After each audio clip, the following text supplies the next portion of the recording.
আমি মনে করি এটা তহিদ হৃদয় বলতে পারবে যে কোত্থেকে এসছে তার এই attitude.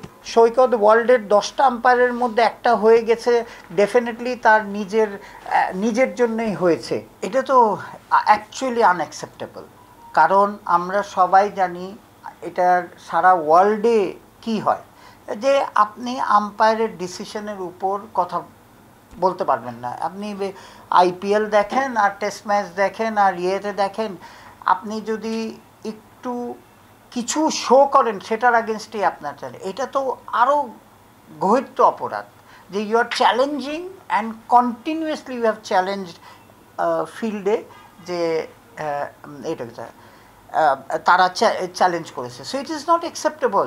And according to the code of conduct, হ্যাঁ, যে প্লেয়ারদের আমরা যেটা দিই, যেটার যেই কোডের মধ্যে দিয়ে আমরা চলি, সেই কোডে স্পেসিফিক লেখা আছে কোনটার জন্যে কী শাস্তি।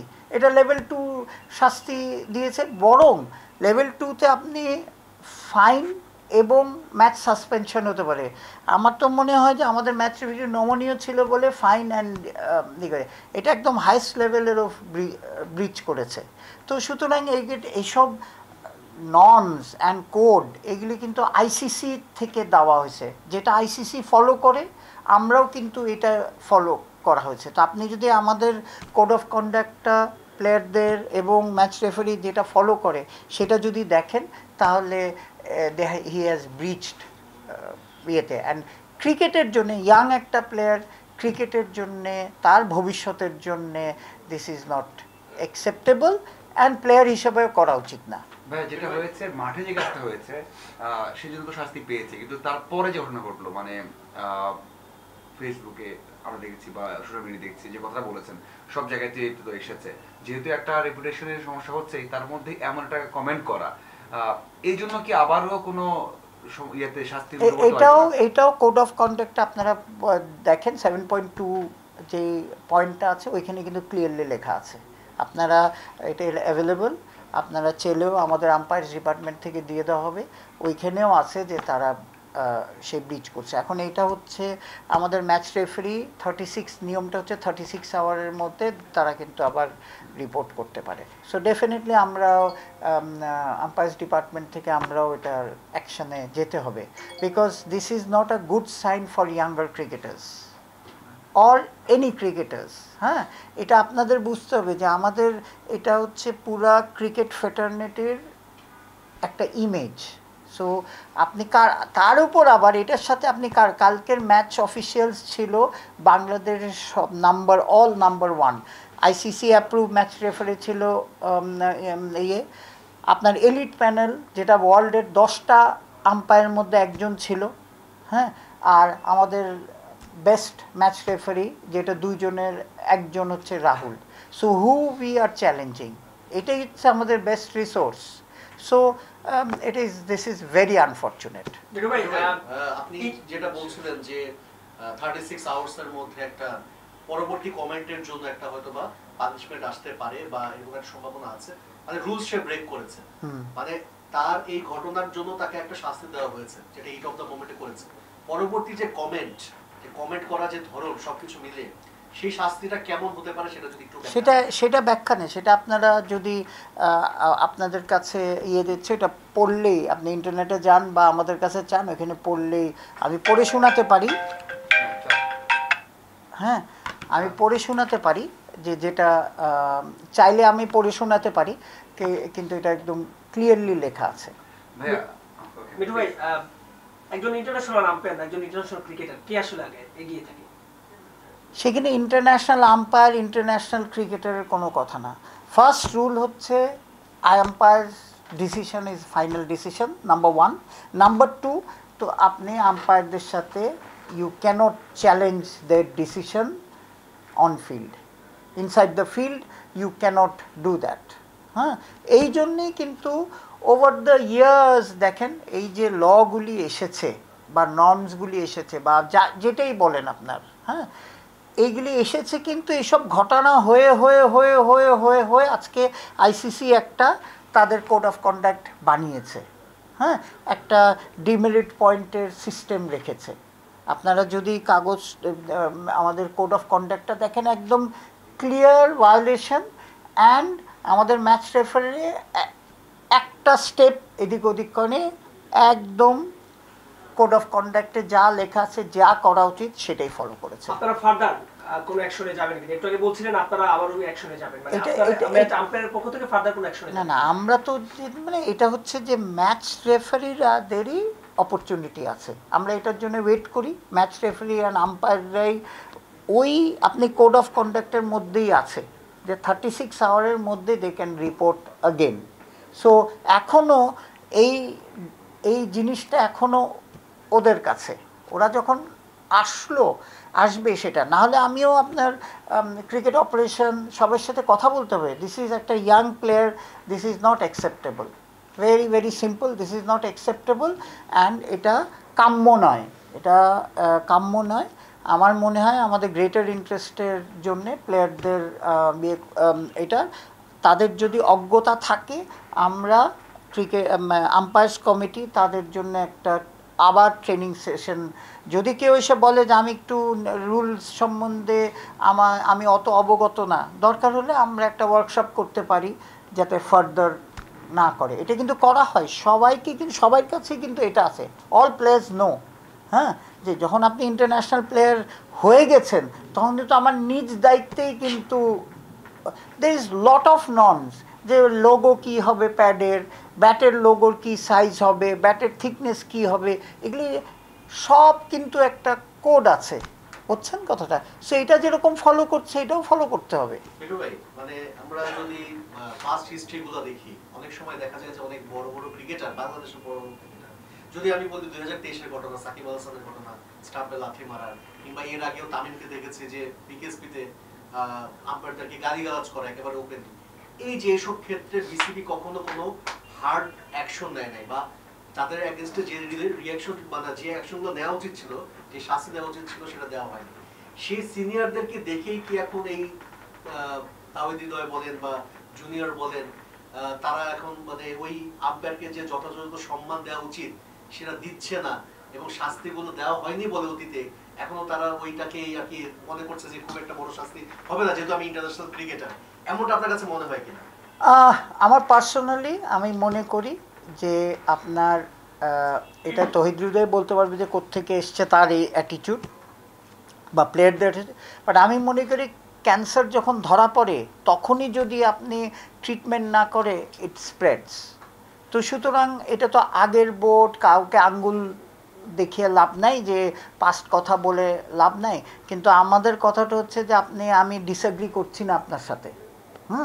কারণ এই পর্যায়ে যে এসছে, হ্যাঁ, এটার কোনো কারণে আমাদের খতিয়ে দেখা উচিত যে কেন এই সিচুয়েশন এসে। হয়তো আপনার পয়েন্টই কারেক্ট যে এই জন্য ওই সময় স্ট্রিক্ট না হওয়াতে আমরা লিনিয়েন্ট ছিলাম বলে হয়তো এখন এটা বেড়ে গেছে। এটা হতে পারে, so I am not disagreeing with you, কিন্তু আমাদের এখন সময় হচ্ছে ইন্টারন্যাশনাল লেভেলেও এসব প্লেয়ার, বিশেষ করে যারা বাংলাদেশ টিমের খেলে, তাদের তো এইগুলি করাই উচিত না, কারণ তাদের ফলোয়ার আছে। ইউ হ্যাভ টু আন্ডারস্ট্যান্ড, তাদের ফলোয়ার আছে, বাচ্চা বাচ্চা ছেলে, স্কুল ক্রিকেট, এদের আমরা কি শিক্ষা দিচ্ছি? সেইটাই আমার অ্যাজ এ ক্রিকেট বোর্ডের ডিরেক্টর হিসাবে বলেন, ক্রিকেট বোর্ডের পার্ট হিসাবে বলেন, আমার মনে হয় যে আমাদের অ্যাকর্ডিং টু দ্য ল আমাদের সর্বাত্মক করা উচিত। এই প্রশ্নের সাথে দুটোর প্রশ্নের সাথে আমি অ্যাড করতে চাচ্ছিলাম, আমাদের ক্লাবের অনেক বড় বড় কর্তা বাংলাদেশ ক্রিকেট বোর্ডের সঙ্গে যুক্ত রয়েছে, আবাহনী কিংবা মোহামেডান। আমরা যদি প্রিভিয়াস 10 বছর 15 বছর, আমি 15 বছর ধরে অলমোস্ট ফলো করে ঢাকা প্রিমিয়ার লিগ, শুধুমাত্র দেখেছি আবাহনী এবং মোহামেডান এই দুইটা ক্লাবের ক্রিকেটাররাই এই ধরনের ভায়োলেন্সের সঙ্গে অনেক বেশি, অন্য ক্লাব খুবই হয়তো নগণ্য সেই সংখ্যাটা হবে, আবাহনী এবং আপনি মোহামেডানে যখন খেলবেন তখনই আপনার গলার ভয়েসটাই চেঞ্জ হয়ে যাবে।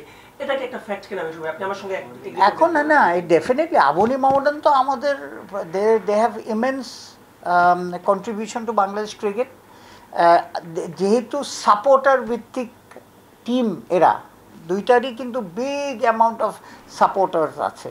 আগে তো আরও ছিল, আপনি আবাহনী মোহামেডান খেলা হলে দেখতেন যে 40,000, আমাদের সময় যখন আমরা খেলতাম 80s-এ, তখন কিন্তু আবাহনী মোহামেডান ম্যাচে কিন্তু 40,000 লোকাল ক্রিকেটের দর্শক হতো। তো সুতরাং এটা ডেফিনেটলি যেহেতু আপনার সাপোর্টার বেসড এটা হতে পারে। না না, আমি বলতে চাচ্ছিলাম যে বোর্ডেরও আমাদের আবাহনী মোহামেডান ক্লাবের যারা আছেন এরা তো বোর্ডেরও একটা বেশ ভালো অনেকে প্রভাবশালী পরিচালক আমরা বলি, এ কারণে কি ক্রিকেটাররা একটু যে হ্যাঁ আমাকে তারা ব্যাকআপ দিবে, আপনি ব্যক্তিগতভাবে? না না না, এটা আমার মনে হয় না। আগে কি হয়েছে আমি বলতে পারবো না, বাট রাইট নাও এটা ইজ নন এক্সিস্টেন্স, বুঝছেন? কারণ এই যে এইসব ব্যাপার হচ্ছে যখন আমরা আলাপ করি তাহলে তো আমরা বুঝতাম যে এটা right now it's non existence. আগে হলে হতে পারে, I don't want to comment about আমাদের previous year. Right now it is non existence. অনেক মানে তার রেপুটেশন আছে পুরো ওয়ার্ল্ড ক্রিকেটে, সে যেন এলিট আম্পায়ার। তাকে আমরা দেখেছি যে আগের যে প্রিমিয়ার যে ঘটনা, যদি অস্ট্রেলিয়ার ম্যাচ হোক বা ইন্ডিয়ার ম্যাচ হোক, জায়সওয়ালের আউট নিয়ে হোক, তাকে নিয়ে কিন্তু কোনো কারেন্ট ক্রিকেটার বা ওভাবে মানে অসম্মান করা কিংবা তাকে নিয়ে কোনো সমালোচনা করা সেটা হয়নি। এরকম একটা নিজ দেশে, নিজ মাঠে, নিজ দেশের প্লেয়ারের কাছ থেকে এরকম একটা অপমানিত হওয়া, একেবারে সরাসরি বলে অপমানিত হওয়া, অপদস্থ হওয়া, এই বিষয়টা পর সৈকত ভাইয়ের সাথে আপনার কথা হয়েছে কিনা, তার আসলে মানসিক অবস্থাটা কি, সে আসলে কি বলছে? হ্যাঁ, সৈকত সাথে আমার কথা হয়েছে, কিন্তু সৈকত ইজ এ ভেরি স্ট্রং পার্সোনালিটির ছেলে। অ্যান্ড আজকে সৈকত ওয়ার্ল্ডের 10টা আম্পায়ারের মধ্যে একটা হয়ে গেছে, ডেফিনেটলি তার নিজের জন্যই হয়েছে, হ্যাঁ, নিজের ক্যাপাবিলিটিতে। এখন কথাটা হচ্ছে যে ওর কাছে আপনার দিজ আর নট ইয়েট, ওর কথাটা হচ্ছে যে according to the norms what should be done, এটা ও রিপোর্ট করেছে ওইভাবে। So he is above everything. তো সুতরাং আপনার তহিদ হৃদয় কী বললো সেই জন্যে যে সে আইসিসির এখান থেকে তার প্রবলেম হবে এগুলি, দে ইজ ওয়ান অফ দ্য, আমরা 10 জন বলি কিন্তু রেটিংয়ে কিন্তু ফার্স্ট 5 আম্পায়ারের মধ্যে নাম করে ফেলেছে। সো এখন যদি ভেরি আনফর্চুনেট যে you are challenging their decision, কথাটা বুঝছেন। তারপরে আরেকটা যে কমেন্ট করেছে আমি দেখলাম যে এন্টায়ার আম্পায়ার কমিউনিটির একটা কথা বলেছে। এখান থেকে আমরা শুনতেছি আপনাদের থেকে যে এইটা আপনার তাদের ইমপ্রুভমেন্ট হয়েছে। সো এখন কথাটা হচ্ছে যে ক্রিকেটটা তো প্লেয়ার আম্পায়ার দুজনের নিয়েই, কেউ কারোর দুইটা পক্ষ না তো। সো সুতরাং কালকের ইনসিডেন্ট অ্যাকচুয়ালি আম্পায়ার্স ডিপার্টমেন্ট থেকে আমি বলবো যে আনফর্চুনেট, খেলোয়াড় সুলভভাবে অ্যাকসেপ্ট করে নেওয়া উচিত ছিল। এই অ্যাগ্রেশন মাঠে একটা হিট অফ দ্য মোমেন্টে হতে পারে, কিন্তু যেটা আমি মনে করি যে তহিদ হৃদয় আরও বেশি করেছে হচ্ছে যে আফটার ম্যাচ রিপোর্ট। সো এখন আমাদের কোড অফ কন্ডাক্ট অনুযায়ী থিংস উইল বি হ্যান্ডেলড। আমার লাস্ট প্রশ্ন, সেটা হচ্ছে বোর্ডের অন্যান্য পরিচালক, বিশেষ করে ক্রিকেটার তো অফসের অধীনে, অফসের যিনি আছেন ফাহিম ভাই, এদের সঙ্গে আসলে আপনার কথা হয়েছে কিনা, তাদের যদি অবস্থানটা একটু বলতেন। না, তাদের অবস্থানও সেম, কারণ একটা নর্মস আছে ভাই, একটা কোড আছে। ফাহিম ভাইয়ের সঙ্গে কথা হয়েছে? হ্যাঁ, তো ফাহিম ভাইও বলছে যে কোডে যেটা পড়বে সেটা ইজ নট অ্যাগেনস্ট, বরং ফাহিম ভাই আরও, আপনারা সবাই ফাহিম ভাইকে চিনেন, ফাহিম ভাই কিন্তু আরও মানে নিয়ম রক্ষা করার লোক। তো তার কাছে যখন কথা হচ্ছে সে বলেছে কিন্তু ক্লিয়ারলি যে তোমাদের নর্মসে যেটা আসে সেটাই। এখন আমি আম্পায়ার্স কমিটির চেয়ারম্যান বলে যে আমি স্পেশাল কিছু করছি সেটা নেই, কিন্তু ইটস আ ক্লিয়ারলি ডিফাইন্ড লেখা আছে, এটার মধ্যে পড়ে গেছে, এখানের যা লেখা আছে রুলস সেই অনুযায়ী ডিসিশনটা হবে। ভাই একটা প্রশ্ন ছিল, সেটা হচ্ছে যে কোনো একটা পয়েন্ট থেকে মোহামেডান কর্তাদের সাথে আপনার কোনো কথাবার্তা হয়েছে এই ইস্যুতে? না, মোহামেডান কারোর সাথে কথা হয়নি, কারণ এটা আমারও উচিত না, এটা টিমের ব্যাপার। আমার জাস্ট কালকে হওয়ার পরে আই জাস্ট মনিটরিং, যে আমার দায়িত্বটা হচ্ছে যে কোড অফ কন্ডাক্ট মানা হচ্ছে নাকি, হ্যাঁ, অ্যাজ আ চেয়ারম্যান। সো দেখলাম যে কালকে হয়েছে, আজকে দেখলাম যে actually they are maintaining the code of conduct to be on the fair side. আমরা তো as a chairman I have to be fair for both side. এইটা তো আমার ডিপার্টমেন্ট, এটা আমিও দেখেছি, হ্যাঁ, এটা নিয়ে আলাপ করতে হবে। যারা মার্কেটিং ডিপার্টমেন্ট অ্যান্ড যারা এটার আছে তাদের সাথে কথা বলতে হবে। রাইট নাও আমার ইনফরমেশন হচ্ছে আপনাদের দেখে যে শুনেছি ওইটুকুই, হ্যাঁ, সামনে আপডেট করতে পারবো যে আসলে যাই না। হ্যাঁ হ্যাঁ। ভাইয়া, সেটা হচ্ছে যেটা পাওয়ার ভাই জিজ্ঞাসা করলো, সবসময় কি মানে সাকিবকে যেটা শাস্তি দেওয়া হয়নি অথবা তামিমের কথা যেটা বললো রুদ্র, একটা পলিটিক্যাল মানে পলিটিক্যাল না, একটা ক্লাব থেকে বিষয় আসে যে আসলে তাই কম শাস্তি দাও বা কম দেওয়া যায় কি আপনারা দেখেন, এরকম একটা মানে রিকোয়েস্ট আসে। আপনার যদি কথা হয় মোহামেডানের সাথে কোনো কারণে যদি মানে তাহলে হৃদয়ের ক্ষেত্রেও আসে যে যেহেতু সে ক্যাপ্টেন, তার দলে ওই দলের 5 জন প্লেয়ার টেস্ট খেলতে যাবে এবং হৃদয় না থাকলে চ্যাম্পিয়ন মানে চ্যাম্পিয়ন হওয়ার প্রথমে বড় একটা ধাক্কা লাগবে মোহামেডানের। সেই দিক থেকে মানে অ্যাজ এ চেয়ারম্যান এবং রেসপন্সিবল ডিরেক্টর মনে হয় কি যে তারা যদি রিকোয়েস্ট করে সেটাকে কোনো কারণে শোনেন, ম্যানিপুলেট হওয়ার সম্ভাবনা আছে? right now as a chairman I have to be fair to both party, right? এটা হচ্ছে আমার স্ট্যান্স। এখন এইখানে একটা ডকুমেন্ট আছে, খুব সুন্দর ডকুমেন্ট আইসিসি বানিয়েছে। সেই ডকুমেন্ট আমরা ইনকর্পোরেট করেছি আমাদের লোকাল লিগে, একদম পয়েন্ট ওয়াইজ আপনি ইন্টারনেটে গেলেই দেখতে পারবেন, ওইটাকে একদম ফলো করাচ্ছে। সো ফ্রম আম্পায়ার্স ডিপার্টমেন্টের আমাদের এখানে কোনো অপশান নাই কারো কথা শোনা, ওই ছকে যদি পড়ে সেই অনুযায়ী হবে।